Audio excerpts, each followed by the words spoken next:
Women are losing out on $1 million plus in investment returns on average over their lifetime. $1 million plus? $1 million plus. Life-changing amounts of money. Get your hand off my leg money. I quit this stupid job money. I'm out of this relationship money. I'm starting my own business. Take this job and shove it money. Life-changing amounts of money. By definition, if women aren't investing as much as men do, then something isn't working for them. And maybe it's they need to change their fundamental character, or think. A business that is dominated by men, dominated by men, that does a better job of serving men. And if instead of doing what everybody did, which is, here's a marketing program for women, you go, girl. Right. Let's get it. Literally, a financial institution did this recently. Let's get facials and talk stocks. Oh my gosh. Women see right through it. I said, let's raise a little money and let's assume women aren't broken. And let's, instead of just making it about marketing, let's make it about changing the underlying product.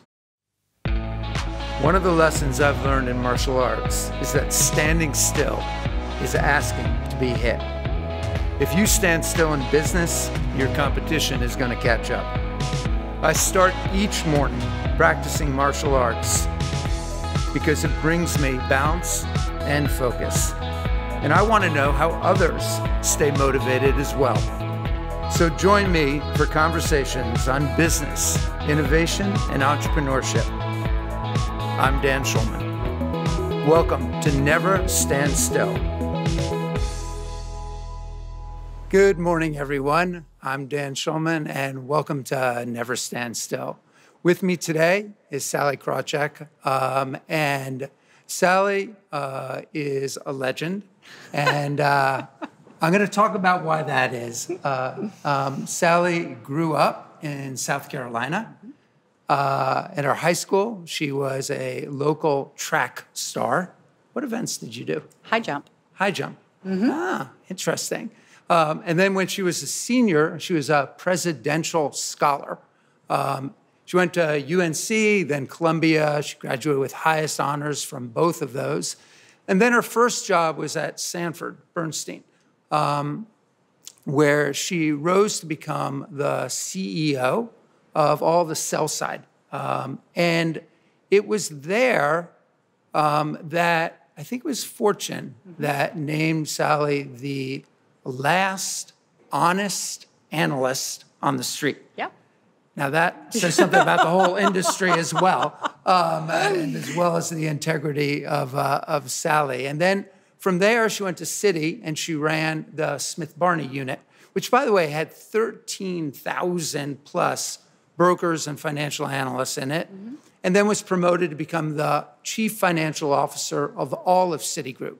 After that, she went to Bank of America. And at that point in time, it was the financial crisis. Merrill Lynch had just been bought. There were a lot of questions about Merrill Lynch. Sallie came in to run that unit and drove actually record profits while she was there, which was a big question at the time, whether that could happen. She is now the CEO of Ellevest, which is a digital investment platform specifically designed for women. We're going to talk a lot about that in the show. And I do want to say a quick couple of other things about Sallie. One, she was named one of the top 10 most powerful women in the world. She was also named one of the top 10 most creative people in business by Fast Company.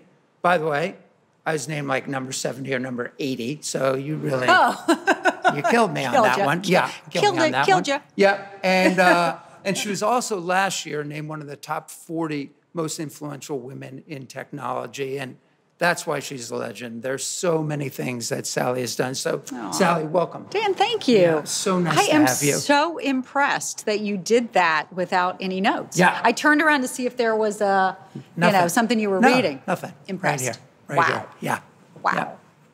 So let's start off because there's so many things that the audience can learn from you. So you worked at some of the largest financial institutions in the world. You rose to the highest ranks in those.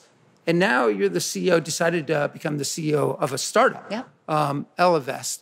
Can you tell me a little bit what some of that journey was? I mean, having done some startups myself, I know how difficult they are. And the difference between working in a big company and a startup is night and day difference. Can you talk a little bit about that? Yeah, I mean, I love to joke. You and I were joking when I came in. My office now is a desk. And the only concession to the fact that I founded the company, conceived of the company, raised the money for the company, is I have my own desk, as opposed to sharing my desk with somebody. But, you know, none of that stuff mattered to me. The big office, the car and driver, when I really thought during my last career transition what I wanted to do with the hopefully decades I have left on this earth, it really didn't involve the prestige of being at a large company. It really involved how I could build on the wonderful set of experiences I've had to actually make a difference. And, you know, I spent a long time, what is the place I can make the most difference? How can I make the most difference? And, you know, back in the day, in order to make a difference, you had to run a big business. You had to have 13,000 or more financial advisors to have an impact. But the business environment has changed so quickly that I would actually put forth for a point of debate that you can make more of a difference from a startup, that you can move fast, you can get the message out. You know, you used to have to buy advertising on ABC, CBS, NBC. Right. You know, today you can build a social following with a great idea, and a little bit of flair, and a lot of consistency and sweat equity, and that you great value proposition. That's right. But we've really at Ellevest has been amazing because a year and a half ago, 2 years ago, the concept of a gender investing gap, men invest more than women, it costs women $1 million or more over the course of their lives, and it's not their fault, even though we keep blaming them for it. That concept, I mean, you Google it, there was nothing there, which is really hard to do with Google, to have nothing there, right? I mean, like, I don't even think they have a there's nothing here page, you know. But this is now, we're now seeing it echoed back to us. We're hearing about it. You know, the awareness of it, according to our research, is really quite high. And so that thinking about what, you know, I've been so fortunate, how do you pay that back? And the real answer was a startup. Yeah. Well, it's interesting. I think if you look like 50 years ago, it took companies like decades to get to, 10 million people or so. And now it takes companies sometimes quarters to get to that because you have built-in distribution with a smartphone. You don't have to, advertise to them. You have a tremendous following on social platforms right now. I do think you're right. You can make a difference with technology in a much broader way than you ever could have when we first started our And the careers. cost of starting businesses have come down. You know, you had to rent, take out an annual lease and find the commercial real estate. But now you go to WeWorks, boom, you're set up the next day almost. And you can go through almost every factor of that drives a business, whether it's people, you've got consultants, you've got contractors, you've got, you don't even have to have a full-time staff. And I could go, you don't have to get on a plane and go places because you can do video conference. In every way, the cost has come down. Yeah, that's exactly right. I want to ask you 3 related questions. We'll take them one at a time, but I'll give them to you just so you know where they are. So there are 3 issues that you're thinking about and trying to address in some way. So one is there is a real funding gap for women entrepreneurs, for women-owned small businesses. Their access to capital, whether it be through venture funding, or is, the stats are ridiculous. Ridiculous. So we'll talk about that in a second. That'll be the first question. Yep. I know you're ready to go. Okay, Dan. I know you're ready.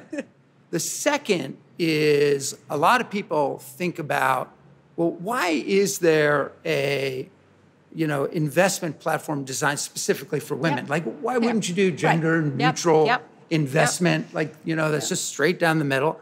And there's some real reasons for that as well. We'll talk about that second.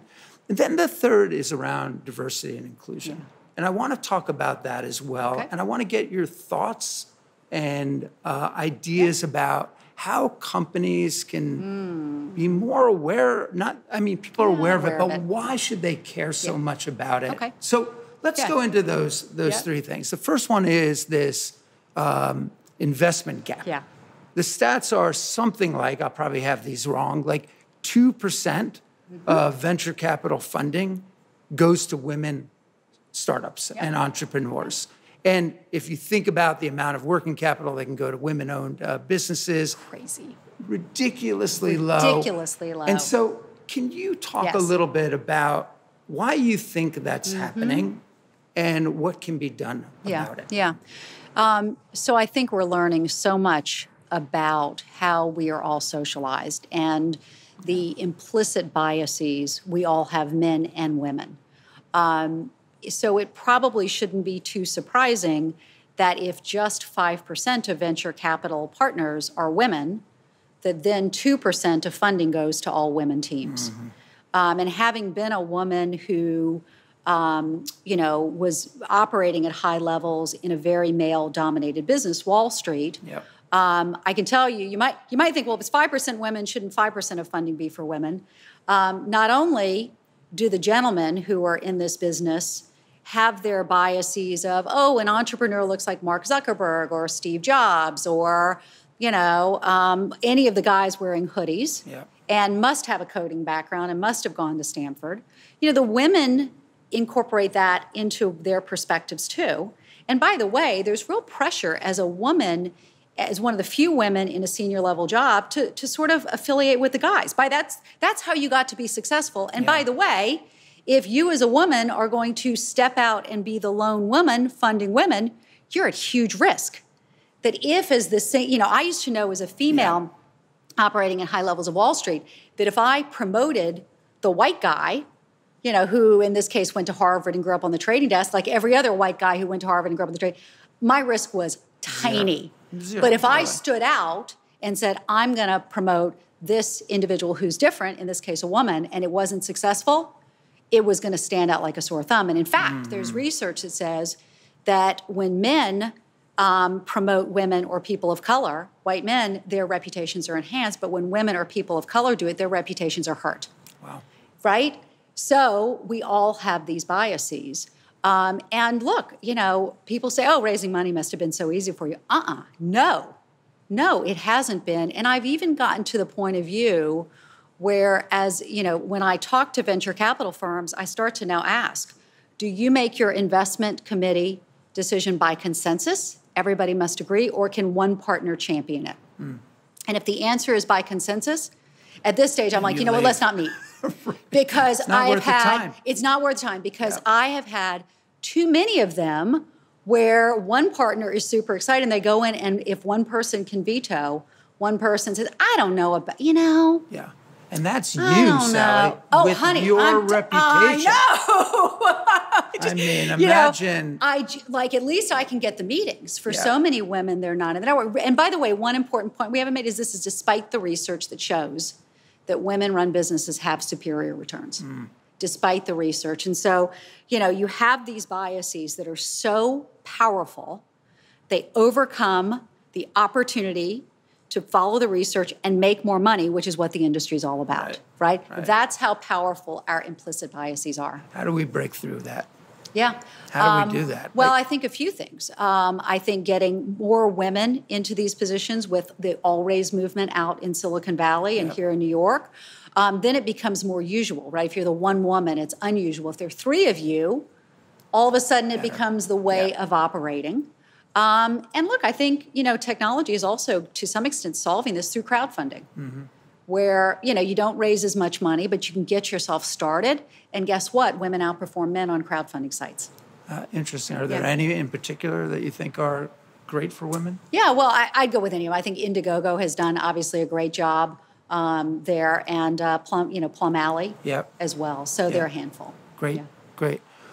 Okay. Yes. So now let's go to question number 2, which is really the genesis of the idea of Ellevest, which was that women need a investment platform specifically designed for them. Yes. It's an interesting concept because it wouldn't like flow naturally. Didn't for me. And I think the stat that I saw, which mirrors what we were talking about in this sort of investment community, is something like, again, I'll get this wrong, but something like 86% of investment consultants or whatever they call them are white men over 50.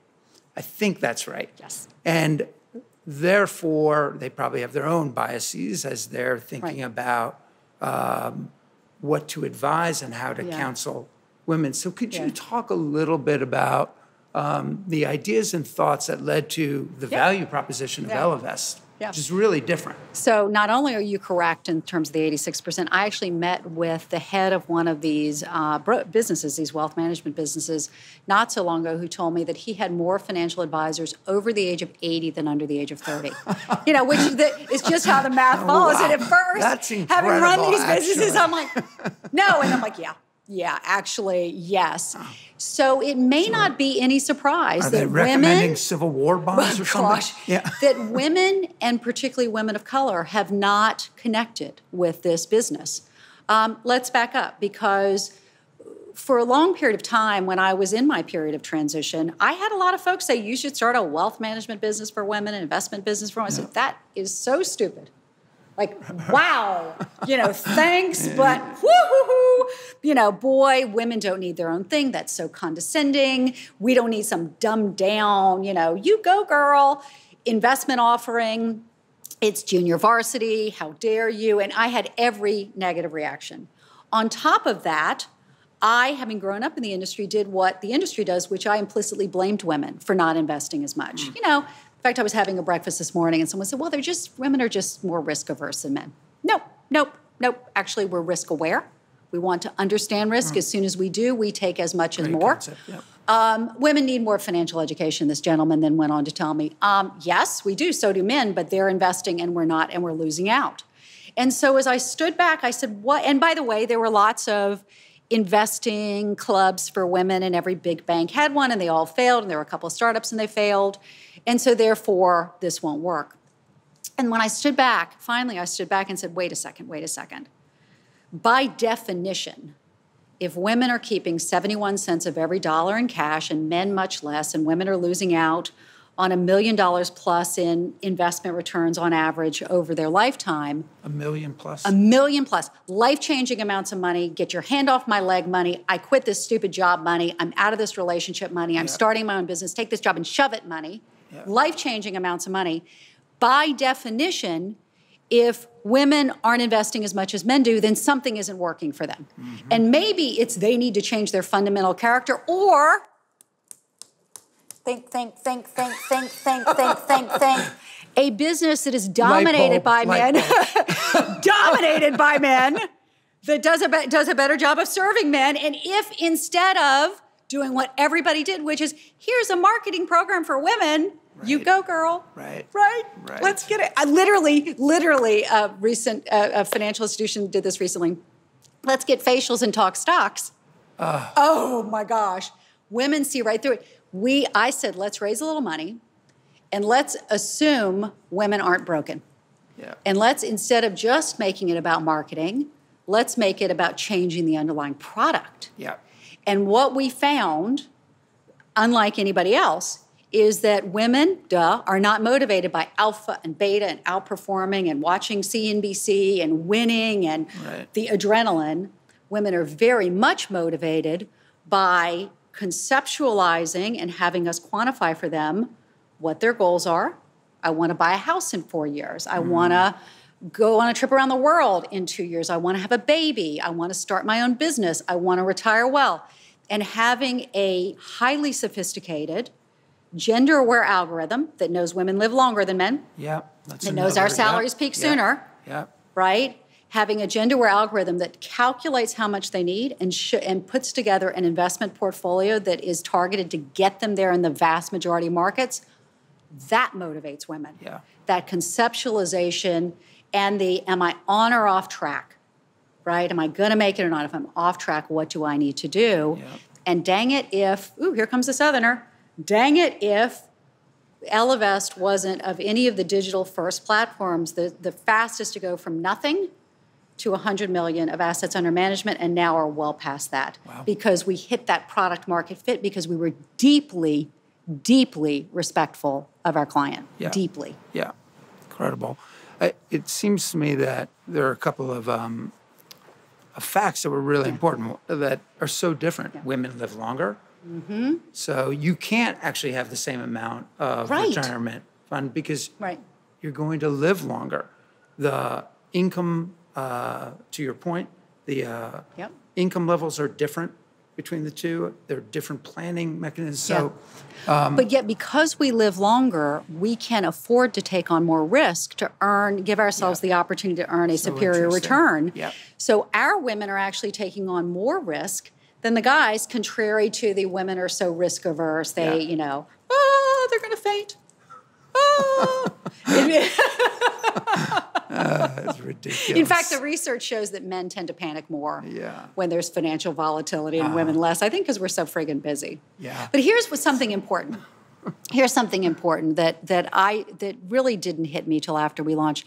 The reaction I had, this is sexist, this is dumbed down, how dare you, was a reaction a lot of women had when we launched. So interesting. We were flat out, invest like a woman, money is power, the men have more than we do, we won't be fully equal until we are financially equal. We were right there, and we had any number of women when they saw Invest Like a Woman say that, And what was fascinating is then the women would start to look at the capability, they'd engage in a conversation, say, wait, it's actually more sophisticated, wait, it's actually more tailored, wait, these portfolios, it's one per goal, not just one over me. This is better. This is better than what's out there. But here was the moment for me, which is that not a single woman said it's for women, it must be better. Huh. Everybody either, okay, let me look at it, or it's going to be worse. That's how we've been socialized. Wow. And it's so important because I think I saw that investing wisely is even more important than getting raises, salary raises, that kind of thing. It's just like, this is crucial for your financial health. Excellent point.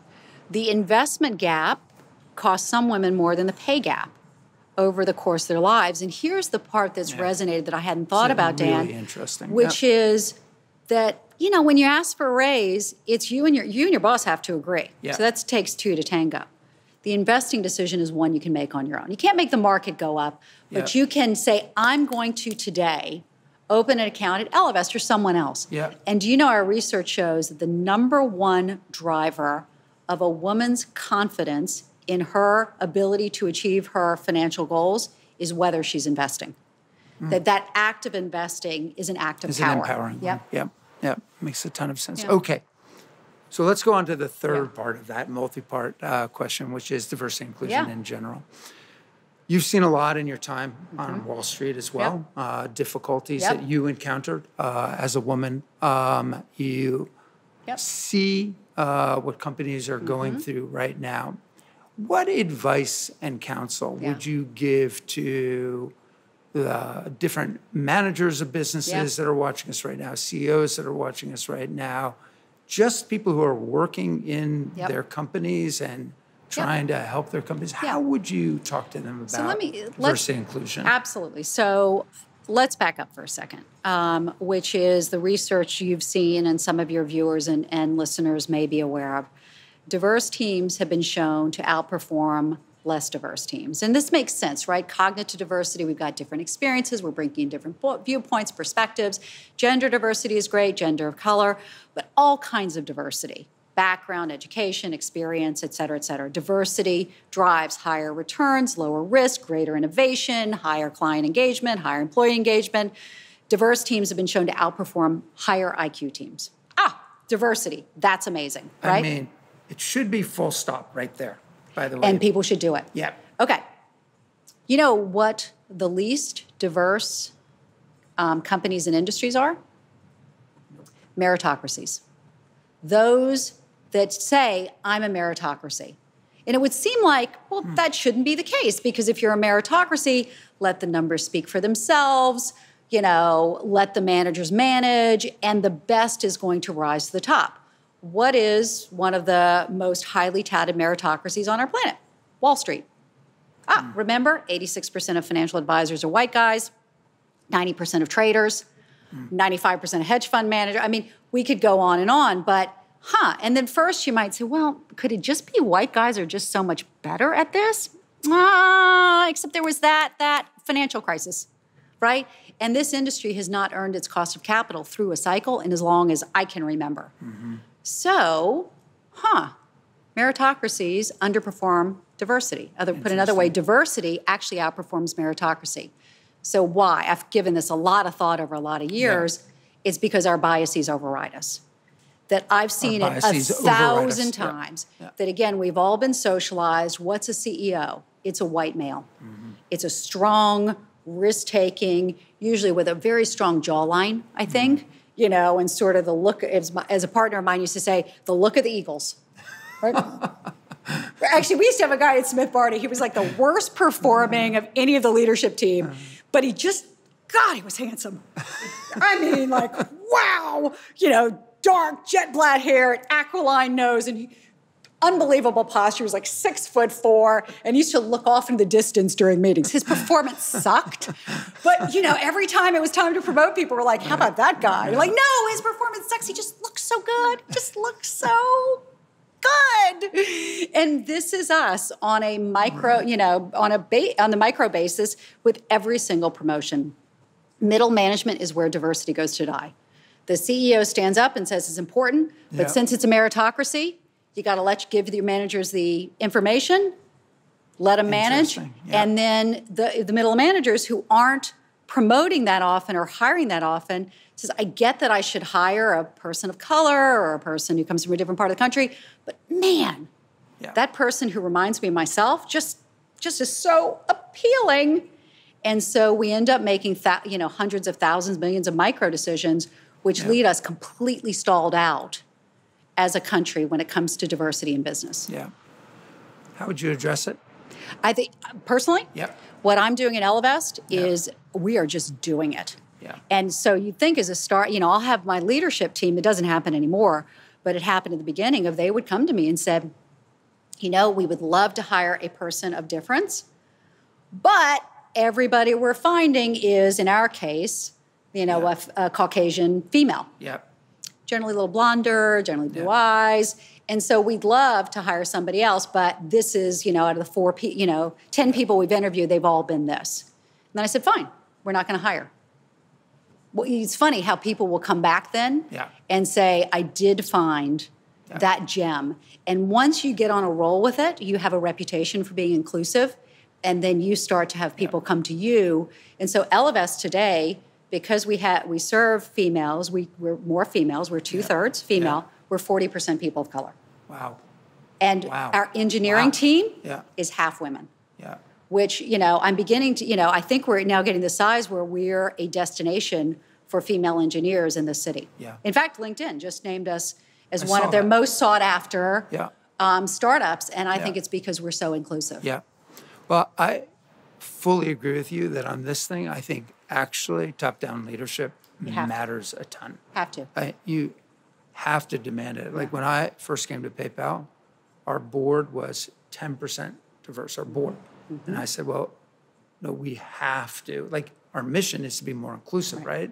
Democratize financial services. So that's pretty inclusive. Yeah. So now we're 45% diverse on the board. And the same, actually, Director Plus, I believe, if you look at women, people of color, at PayPal, we're 54% diverse, which is an amazing number. It's amazing. Yeah.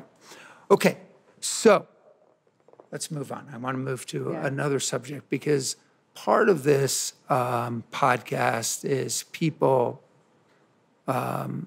learning from people who are really successful that life isn't straight and up to the right. Right?